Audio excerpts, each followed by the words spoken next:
Fue en el silencio que sintió la necesidad de elaborarlo y hasta ahora comprendió que había estado en lo correcto. Ese huipil era el indicado para ser utilizado precisamente en la anhelada ceremonia del bautizo. Estaba fabricada con hilo de seda, hilado por ella misma y tejido en tela de cintura. Tenía incrustado de hachas marinas y plumas preciosas.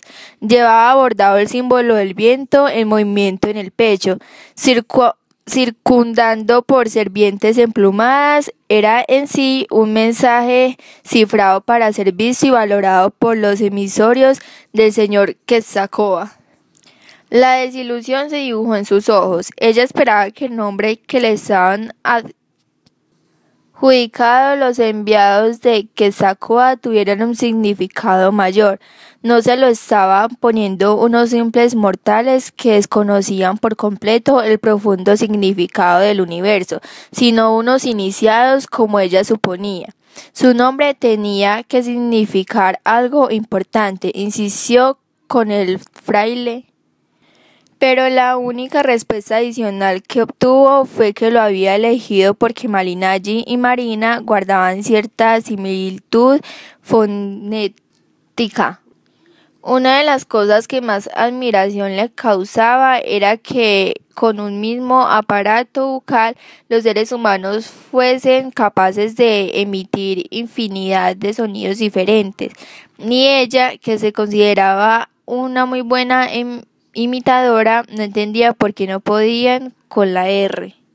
Le pidió al fraile que pronunciara su nombre una y otra vez y no despegó su vista ni un segundo de los labios de Aguilar, quien pacientemente repitió Marina repetidas veces.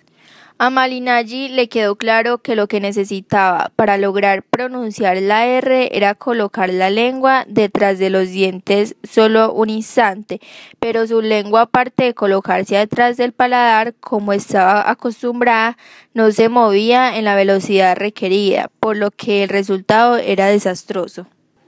Lo mismo pasó con los nombres que eligió para las indias que les acabaron de regalar. Eligió los nombres más comunes sin esforzarse mucho. Eso no impidió que Cortés siguiera la misa previa al bautizo con entusiasmo. Le conmovía ver el fervor reflejado en los ojos de todos los indios presentes, a pesar de que la misa con tal era completamente nueva para ellos. Lo que no sabía era que para los indígenas cambiar el nombre o forma de sus dioses no representaba ningún problema. Cada dios era conocido con 2 o más nombres y se le presentaban de diferentes maneras. Así que el hecho de que ahora les pusieran una virgen española en la pirámide donde antes celebraban sus dioses antiguos, podían ser superado con la fe. Él era un hombre de fe, la fe lo elevaba, le proporcionaba altura, lo transportaba fuera del tiempo y precisamente en el momento en que más fervor podía llevar sus ojos, se cruzaron con los de Malinalli y una chispa materna los conectó con un mismo deseo. Malinalli sintió que ese hombre la podía proteger. Cortés, que esa mujer podía ayudarlo como solo una madre podía hacerlo incondicionalmente. Cortés desvió la mirada, la fe lo elevaba, pero los ojos de Malinalli lo devolvían a la realidad, a la carnalidad, al deseo, y no quiso que el brillo de sus ojos de Malinalli lo distrajera de sus planes. Estaba en medio de la misa e iniciado una empresa que tenía que respetar y hacer respetar, lo cual ordenaba que ninguno de ellos podía tomar para sí una mujer indígena. Al conocer la decisión de Cortés, el corazón de Malinalli dio un vuelco. Ese era el signo de que ella esperaba. Si Cortés, quien sabía que era el capitán principal de los extranjeros, le ordenaba servir a ese señor que parecía un respetable tlatoani, era porque había visto en ella algo bueno. Claro que a Malinalli le había encantado quedar bajo el servicio de Cortés. Los ojos de Cortés la desconcertaban, por un lado la atraía y por el otro le daba desconfianza. A veces su mirada era muy parecida a la de los perros que a la de los caballos. Malinalli, con su nuevo nombre, recién bautizada y purificada al lado de Cortés, iniciaba la etapa más importante de su vida. El fuego en la hoguera era poderoso. Para avivarlo aún más tomó el soplador. Encendió el fuego. Era una ceremonia importante. Malinalli llevaba ropa en un río en las afueras de Cholula. Estaba molesta, había mucho ruido, demasiado. No solo el que hacía sus manos al frotar y enjuagar la ropa en el agua, sino el que había en el interior de su cabeza. Todo el ambiente le hablaba de agitación. El río donde lavaba la ropa cargada de musicalidad, el lugar por la fuerza con la que sus aguas chocaban contra las piedras. A este sonido había que agregarle el de las aves que alborotaban como nunca, el de las ranas, los grillos, los sapos y los mismos españoles, los nuevos habitantes de estas tierras, que contribuían con el escandaloso sonido de sus armaduras, de sus cañones y sus arcabuques.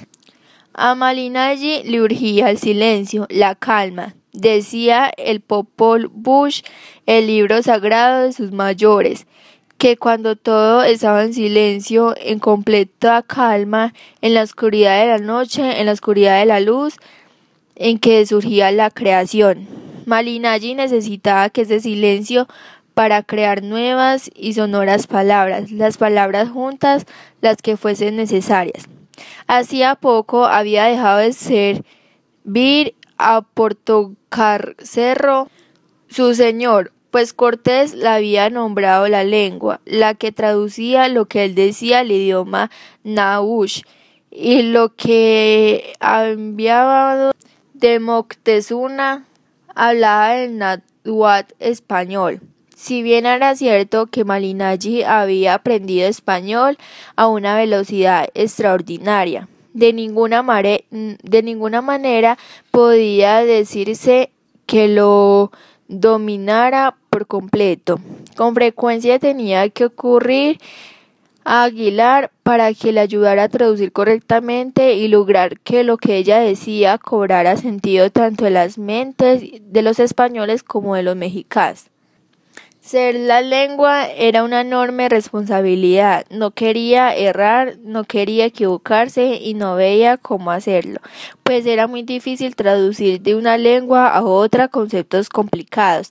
Ella sentía que cada vez que pronunciaba una palabra, uno viajaba con la memoria ciertas de generaciones atrás. Cuando uno nombraba a Ometeotl, el creador de la dualidad, Ometeshirtir y Omecihualt, el propio masculino y femenino, uno se instalaba con el momento mismo de la creación. Ese era el poder de la palabra hablaba. Lo mismo parecía sucederle a Cortés, quien no lograba hacerla entender ciertos conceptos de su religión. El día en que Malinalli le preguntó cuál era el nombre de la esposa de su Dios, Cortés respondió: Dios no tenía esposa. No puede ser. ¿Por qué no? Porque sin vientre, sin oscuridad, no puede surgir la luz, la vida. Es en lo más profundo que la madre tierra produce las piedras preciosas, y es en la oscuridad del vientre donde toman formas humanas de los hombres y los dioses. Sin vientre no hay Dios. Cortés miró a Malinalli fijamente y vio en el abismo de sus ojos la luz. Fue un momento de intensa conexión entre ellos. Sin embargo, Cortés cambió de rumbo su mirada. Se desconectó bruscamente de ella, pues le dio miedo esa sensación de complicidad, de pertenencia, y enseguida intentó dar por terminada la conversación entre ellos, pues aparte de todo, le parecía muy extraño hablar de cuestiones religiosas con ella. A fin de cuentas, no era más que una india a su servicio. ¿Qué puedes saber tú de Dios? Tus dioses exigen toda una sangre del mundo para existir. En cambio a nosotros Dios nos la entrega en cada comunión. Nosotros bebemos su sangre. Malinaji no entendió del todo las palabras que Cortés acaba de pronunciar. Lo que ella quería escuchar y lo que su cerebro quería interpretar era que el Dios de los españoles era un Dios líquido, pues era la sangre en el secreto de la carne, en el secreto del amor, donde estaba contenida la eternidad del universo, y ella quería creer en una divinidad así. Me gusta que sea severo, rígido, justo, que su ira pueda desaparecer o crear en el universo en un día, pero no puede hacerlo sin agua, sin vientre, para que la flor y el canto sean. Se necesita agua, en ella surgen las palabras y la materia toma forma. Hay vida que nace sin vientre, pero no permanece mucho sobre la tierra. En cambio, lo que se genera en la oscuridad, en lo profundo de las cuevas, como las piedras preciosas en el oro, dura más. Esas y muchas cosas más dificultaban el entendimiento entre ambos. Malinaji creía que la palabra coloreaba la memoria, sombreaba imagen cada vez que designaba un nombre, así como surgía flores en el campo cuando recibían agua de lluvia.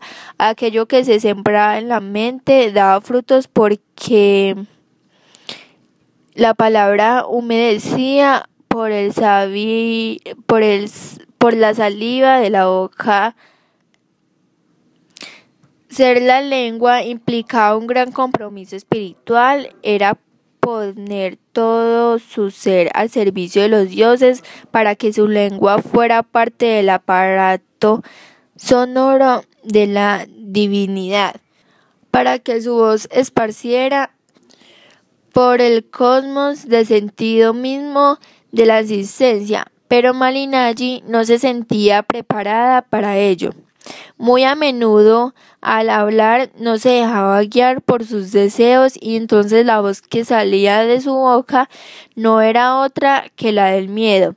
Miedo a no ser fiel a sus dioses, miedo a fallar, miedo a no poder con la responsabilidad y, ¿por qué no?, miedo al poder, a la forma del poder. Ella nunca antes había experimentado la sensación de generar estar al mando. Pronto aprendió que aquel que manejaba la información, los significados, adquiere poder, y descubrió que al traducir ella dominaba la situación, y no solo eso, sino que la palabra podía ser un arma, la mejor de las armas. La palabra viajaba con la velocidad del rayo, atravesaba valles, montañas, mares, llevando la información deseada tanto a monarcas como a vasallos, creando miedo o esperanza, establecida alianzas, eliminando enemigos, cambiando un rumbo de los acontecimientos. La palabra era un guerrero sangrado, un guerrero aguilar, o un simple mercenario. En caso de tener un carácter divino, la palabra convertía el espacio vacío de la boca en el centro de la creación y repetía en ella el mismo acto con el que el universo se había originado al unir el principio femenino y el masculino en una sola. Malinaji pensaba que para que la vida surja, para que estos dos principios se mantengan unidos, deben instalarse dentro de un espacio circular que los resguarde, que los arrope, ya que las formas redondas eran las que mejor protegían lo creado, debido a que lo encierran. Las puntiguadas, por el contrario, abren, separan. La boca como principio femenino, como espacio vacío, como cavidad, era el mejor lugar para que las palabras se generaran, y la lengua principio masculino. Ella, la esclava que en un silencio recibía órdenes, ella que no podía ni mirar directo a los ojos de los hombres, ahora tenía voz, y los hombres mirándola a los ojos esperaban atentos lo que su boca pronunciara. Ella, a quien aunque varias veces habían regalado, ella, la que tantas veces se habían deshecho, ahora era necesitada, valorada igual o más que una cuenta cacao. Ahora ella podía decidir qué se decía y qué se callaba.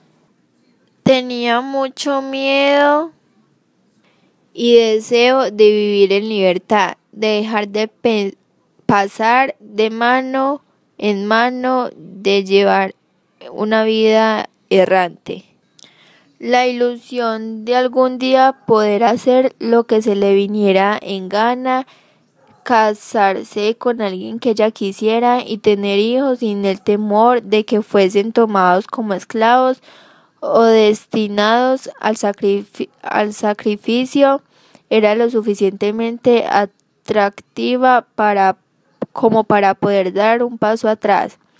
Lo que más deseaba era tener un trozo de tierra que le perteneciera y en donde pudiera sembrar sus granos de maíz, los que siempre cargaba con ella y que habían sido parte de la milpa de la abuela. Si los españoles podían lograr que sus sueños se cristalizaran, valía la pena ayudarlos. Claro que eso no le quitaba la culpa ni la aclaraba lo que debía decir o lo que debía callar.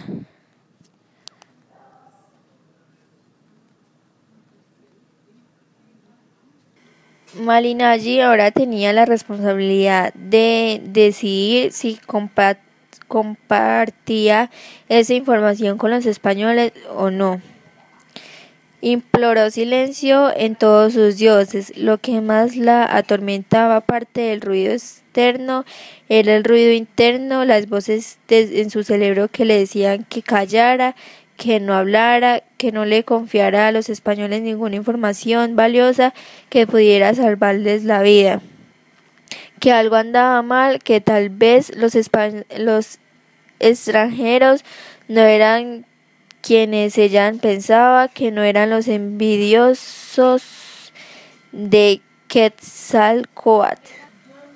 Recordó con detalle la conversación que habían sostenido entre todas ellas durante el trayecto del campamento español. Casi en secreto mencionaron la posibilidad de que hubiera una conexión entre los hombres venidos del mar y los quetzalcóatl. El año en el curso era un año caña y de acuerdo con los calendarios mexica era en el año de Quetzalcóatl, quien había nacido en el año 1 caña. Era más difícil de ignorar. Una de ellas comentó que había escuchado que en el año 1 caña era pésimo para los reyes. Si algo malo sucedía en un año un lagarto, él atacaba a los reyes. Malinalli y Cortés penetraron desnudos al temazcal. Era sorprendente mirar a Cortés despojando de sus vestiduras y sus apariencias. Se le veía disminuido y vulnerado, la condición indispensable para realizar ese rito de purificación. Era la primera experiencia que Cortés tenía con esa práctica sagrada y aceptó participar en ella a petición de Malinalli, quien estaba tan convencida de que los dioses nos devolvían la conciencia al materializar su sustancia en el agua.